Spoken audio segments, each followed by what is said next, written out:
Lise Meitner, la fantastique explication. En 1938, de nouvelles expériences semblent montrer que des noyaux d'uranium peuvent se briser en deux en libérant beaucoup d'énergie. Mais personne ne comprend d'où vient cette énergie. Le collaborateur de Meitner lui demande « Peut-être que vous pouvez trouver une sorte d'explication fantastique à ce phénomène. » Et Lise Meitner va trouver cette explication fantastique.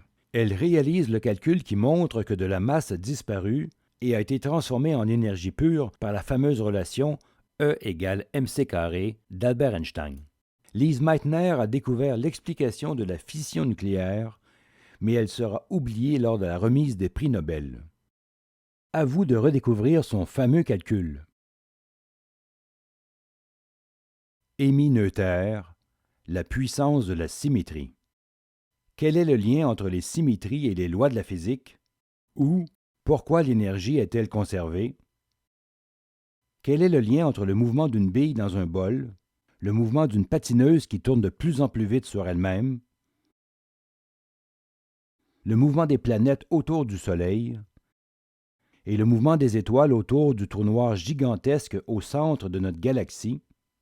C'est ce qu'a découvert Émis Noether, le lien entre symétrie et loi de conservation. À vous de les découvrir.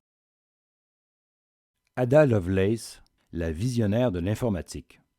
La première programmeuse de l'histoire, née en 1815. À 12 ans, elle analyse le vol des oiseaux et tente d'imaginer une façon pour permettre aux humains de voler. À 17 ans, elle est fascinée par la machine à calcul construite par Charles Babbage. À 27 ans, elle écrit le premier programme informatique sophistiqué de l'histoire. À 36 ans, elle meurt d'un cancer de l'utérus. Mais Ada Lovelace voyait plus loin que le simple calcul. Elle a imaginé toutes les possibilités d'une telle machine comme aide à la créativité humaine pour composer de la musique ou réaliser des œuvres d'art. Bref, très jeune, Ada voulait voler, peut-être pour aller très haut et voir plus loin que tout le monde, afin d'être visionnaire.